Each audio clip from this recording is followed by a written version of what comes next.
आपका स्वागत है। पटना से एक बड़ी खबर सामने आ रही है। लू को लेकर के अलर्ट जारी किया गया है। 5 जिले में अलर्ट जारी किया गया है। बांका और नवादा में ऑरेंज अलर्ट जारी है, तो पूर्णिया, भागलपुर, गोपालगंज के लिए येलो अलर्ट जारी किया गया है। वहीं किशनगंज और अररिया में आंधी बारिश की संभावना जताई जा रही है। तो मौसम को लेकर के ये बड़ा अपडेट सामने आया है। आपको बता दें कि लू को लेकर अलर्ट जारी किया गया है। येलो और ऑरेंज अलर्ट जारी किया गया है। 5 जिले में ये अलर्ट है। बांका और नवादा में ऑरेंज अलर्ट जारी किया गया है। तो वहीं आपको बताते चले कि पूर्णिया, भागलपुर, गोपालगंज के लिए येलो अलर्ट जारी किया गया है। किशनगंज और अररिया की अगर बात करें तो यहाँ पर आंधी बारिश की संभावना जताई जा रही है। तो ऐसे में बदलाव मौसम में देखने को मिल सकता है। अररिया और किशनगंज में यहाँ पर गर्मी से राहत थोड़ी मिल सकती है। तो आपको बता दें मौसम को लेकर ये अपडेट मौसम विभाग की तरफ से येलो अलर्ट जारी किया गया है 5 जिलों के लिए। बांका और नवादा में ऑरेंज अलर्ट, तो वहीं पूर्णिया और भागलपुर, गोपालगंज के लिए येलो अलर्ट जारी किया गया है। किशनगंज और अररिया में आंधी और बारिश की संभावना है। यहां पर लोगों को थोड़ी गर्मी से राहत मिल पाएगी।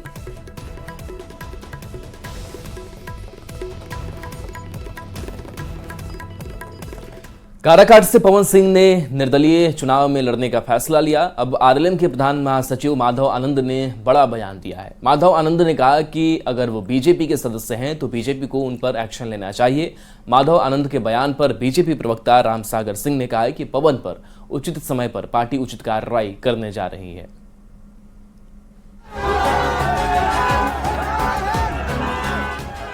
और पवन सिंह के ऊपर तो उचित समय पर उचित कार्रवाई पार्टी करने जा रही है और पवन सिंह बुरी तरीके से हारेंगे।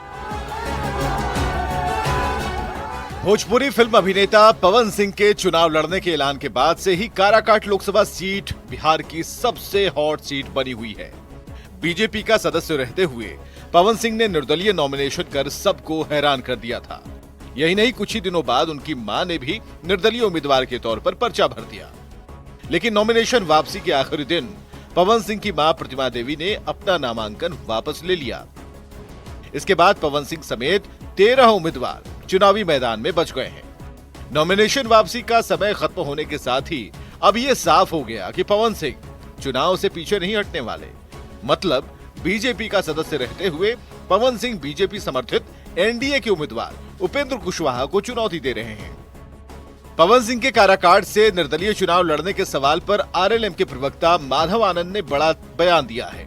माधव आनंद ने कहा कि अगर वो बीजेपी के सदस्य हैं तो बीजेपी को उन पर एक्शन लेना चाहिए। बीजेपी के मेंबर हैं जो मुझे नहीं पता है, तो स्वाभाविक है बीजेपी को एक्शन लेने की तो आवश्यकता होनी ही चाहिए। आरएलएम के प्रधान महासचिव माधव आनंद के बयान पर बीजेपी की प्रतिक्रिया सामने आई है।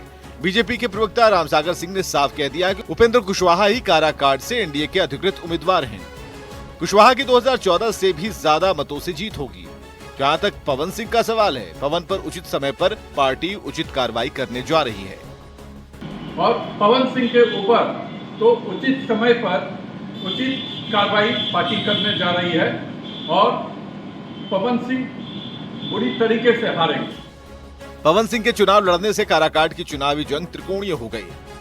पवन सिंह एनडीए के ऑफिशियल उम्मीदवार उपेंद्र कुशवाहा और सीपीआईएमएल के राजा राम सिंह को कितनी चुनौती दे पाते हैं, ये 4 जून को आने वाले नतीजों में पता चलेगा। लेकिन इस बीच बीजेपी ने साफ कर दिया है कि बगावत किसी भी हाल में बर्दाश्त नहीं है और पवन सिंह पर कार्रवाई होगी। न्यूज़ 18 के लिए दिल्ली से अमितेश सिंह की रिपोर्ट। हाजीपुर में एनडीए उम्मीदवार चिराग पासवान ने सिविल कोर्ट परिसर में वकीलों से मुलाकात की और नरेंद्र मोदी को तीसरी बार पीएम बनाने के लिए एनडीए को वोट देने की अपील की। इस दौरान चिराग पासवान ने इंडी गठबंधन पर निशाना साधा और कहा कि विपक्ष के पास न तो नीति है, न नियम है और न ही नेता है, और न तो इंडी गठबंधन के नेताओं में एकजुटता है। बिना नीति, बिना नियत के, बिना नेता के जिस तरीके से ये गठबंधन तथाकथित इंडिया अलायंस महागठबंधन जो भी है ये लोग आगे बढ़ रहे हैं, ये इस बार ऑल टाइम लो पर कांग्रेस जाएगी। जिस तरीके से इनमें एकजुटता ही नहीं है।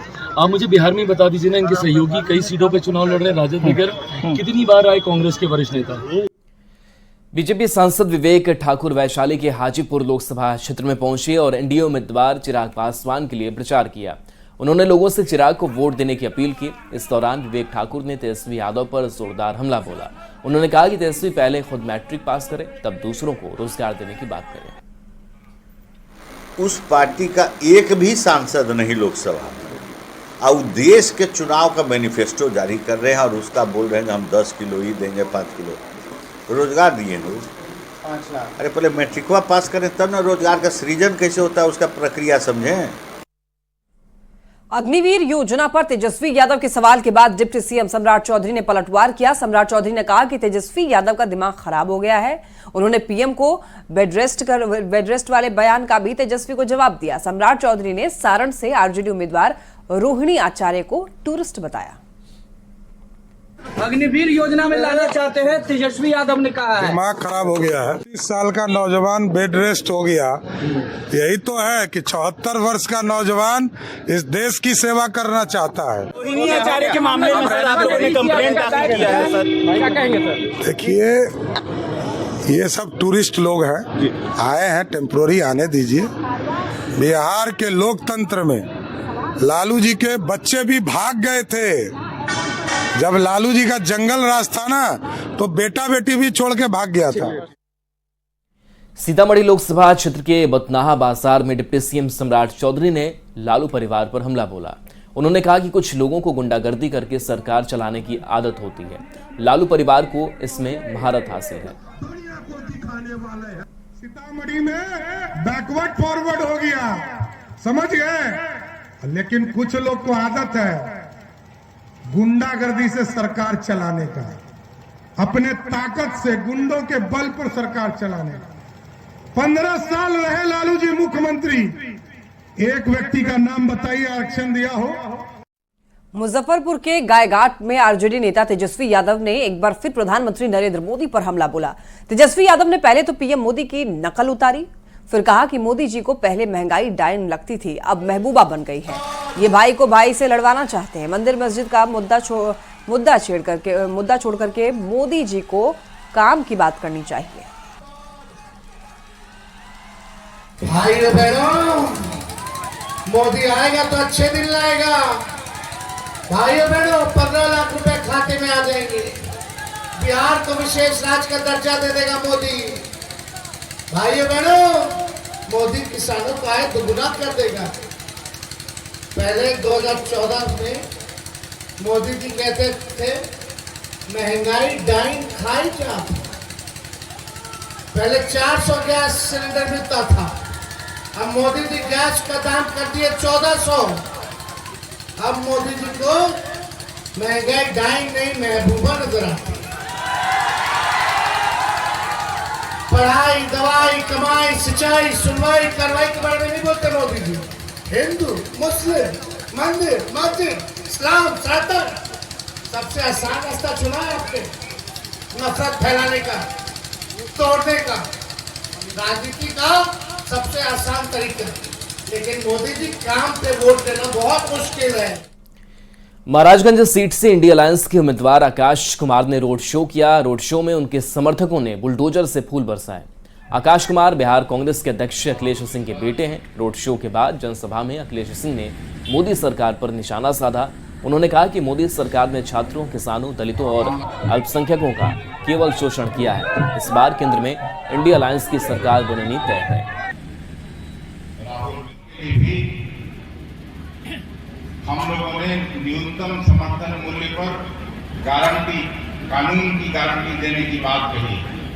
अगर हमारी सरकार बनती है तो किसान जो आज डिस्ट्रिक्ट सेल में अपना अनाज बेचते हैं, हर बजट में न्यूनतम समर्थन मूल्य तय होता है।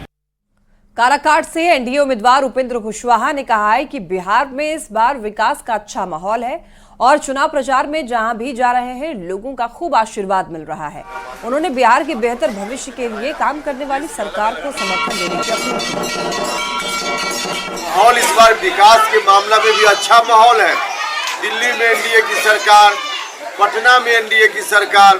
देखिए, ऐसे भी जिसकी सरकार रहती है उसी का प्रतिनिधि अगर चुनाव जीतता है, उसी गठबंधन या उसी पार्टी का, तो काम ज्यादा होता है। सरकार किसी की बन जाए, अब विरोधी पार्टी का अगर एमएलए एमपी जीत गया तो काम नहीं होता है। जिसकी सरकार उसी का प्रतिनिधि काम। छपरा के अमनौर में यूपी के सीएम योगी आदित्यनाथ ने एनडीए उम्मीदवार राजीव प्रताप रूडी के लिए चुनाव प्रचार किया। चुनावी सभा के मंच से योगी आदित्यनाथ ने आरजेडी और कांग्रेस को देश के लिए बड़ी समस्या बताया। साथ ही कहा कि इस समस्या का इलाज उत्तर प्रदेश में हो चुका है और अब बिहार की जनता के आशीर्वाद से इस समस्या को उखाड़ फेंकना है। योगी जी आए, मौसम भी साथ लेके आए, अयोध्या से एनडीए उम्मीदवार चिराग पासवान ने हाजीपुर के लालगंज कॉमर्स कॉलेज मैदान में चुनावी सभा को संबोधित किया। चिराग ने दिवंगत पिता रामविलास पासवान के अधूरे सपने को पूरा करने की बात कही। साथ ही 10 साल में किए गए काम के नाम पर जनता से वोट मांगा और एनडीए के 400 पार के नारों को पूरा करने के लिए वोट देने की अपील की। ये प्यार और ये सम्मान आप लोगों ने मेरे नेता को देने का काम किया। मेरे पिता ने भी बदले में उनसे जितना बन पड़ा उन्होंने हर संभव प्रयास किया कि कैसे अपने क्षेत्र को, अपने प्रदेश को वो विकास की राह पर आगे लेकर जा सके। 90 के दशक में जब किसी ने कल्पना भी नहीं की थी, तब उन्होंने यहाँ पे रेलवे का जोनल ऑफिस देने का काम किया। मुजफ्फरपुर से कांग्रेस प्रत्याशी अजय निषाद को लेकर केंद्रीय गृह राज्य मंत्री नित्यानंद राय ने बड़ा आरोप लगाया और उनका टिकट काटने का कारण बताया। नित्यानंद राय ने अजय निषाद को आलसी सांसद बताया और कहा कि पहली बार लोगों ने जिताया तो उम्मीद थी लेकिन कुछ नहीं किया, दूसरी बार जिताया तो लगा कि इस बार सुधर जाएंगे, लेकिन वो आलस से भरे रहे और कोई काम नहीं किया, इसलिए बीजेपी ने उनका टिकट काटा। आज मुजफ्फरपुर में जो प्रतिपक्ष के उम्मीदवार हैं, ऐसे उम्मीदवार हैं 5 साल तक यहाँ पार्टी टिकट दी पहली बार और यहाँ के लोगों ने चुनाव जिताकर भेजा। दूसरी बार भरोसा था कि सुधर जाएंगे, लोगों का काम करेंगे, लेकिन आलस से भरा हुआ व्यक्ति, लोगों के विकास और सेवा में बिल्कुल कोई रुचि नहीं रखने वाला व्यक्ति और लोगों से, क्षेत्र के लोगों से कट कर रहने वाला व्यक्ति प्रमाणित हो चुका था, जिसके कारण इनको भारतीय जनता पार्टी ने टिकट से वंचित किया। पटना साहिब से बीजेपी प्रत्याशी रविशंकर प्रसाद ने बख्तियारपुर में जनसंपर्क अभियान चलाया। रविशंकर प्रसाद ने कई गांवों में जनसंपर्क कर बीजेपी को वोट करने की अपील की। पटना साहिब सीट पर 1 जून को मतदान होना है। रविशंकर प्रसाद ने विपक्ष पर हमला करते हुए संविधान खतरे में है का अफवाह फैलाने का आरोप लगाया। रविशंकर प्रसाद ने कहा कि पूरा विपक्ष भ्रष्टाचार से घिरा है। ममता कहती है हम बाहर से सपोर्ट करेंगे, फिर कहती है अंदर से सपोर्ट करेंगे। ना अंदर का पता ना बाहर का पता। क्या तेजस्वी नेता बनेंगे, क्या शरद पवार बनेंगे? उनके पास हताशा के अलावे संविधान खतरे में है और कुछ नहीं है। खतरे में है हिंदुस्तान इनके भ्रष्टाचार से। बीजेपी के राज्यसभा सांसद सतीश चंद्र दुबे ने इंडिया अलायंस पर जोरदार हमला बोला है। सांसद ने कहा कि एक तरफ तुष्टीकरण वालों का हुजूम है, वहीं दूसरी तरफ सबका साथ सबका विकास करने वाले हैं। अब जनता को चुनना है कि वो किसके साथ जाएगी। सांसद का आरोप है कि इंडिया अलायंस के उम्मीदवार हरियाणा के मूल निवासी हैं और वे चंपारण को चारागाह बनाना चाहते हैं। तो एक व्यवसायी आदमी और उसमें भी इस प्रदेश के मूलतः निवासी नहीं है। व्यापार करने के लिए जिस तरह अंग्रेज आए और भारत को अपना चारागाह बना के रख लिए, आज जालीदार टोपी पहन के रमजान में घर घर घूमने के काम कर रहे हैं। तो उनकी चाल चरित्र से लोगों को एक विश्वास हो गया है कि आदमी के अंदर अस्थिरता नहीं है। मंत्री लेसी सिंह सिवान में एनडीए के प्रधान कार्यालय पहुंची, जहां पार्टी के कार्यकर्ताओं ने उनका जोरदार स्वागत किया।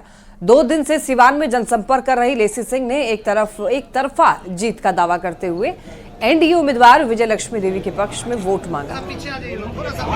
बात होनी चाहिए मुद्दे पर, लोगों की जन कल्याणकारी योजनाओं पर, रोजगार पर। हमारी सरकार इतना युवाओं को रोजगार दे रही है, नौकरी दे रही है। अरे कोई टक्कर नहीं है, एनडीए के सामने कोई टक्कर नहीं है। सब एक तरफा एनडीए के पक्ष में है। 4 तारीख को पता चलेगा कि क्या किनसे टक्कर था।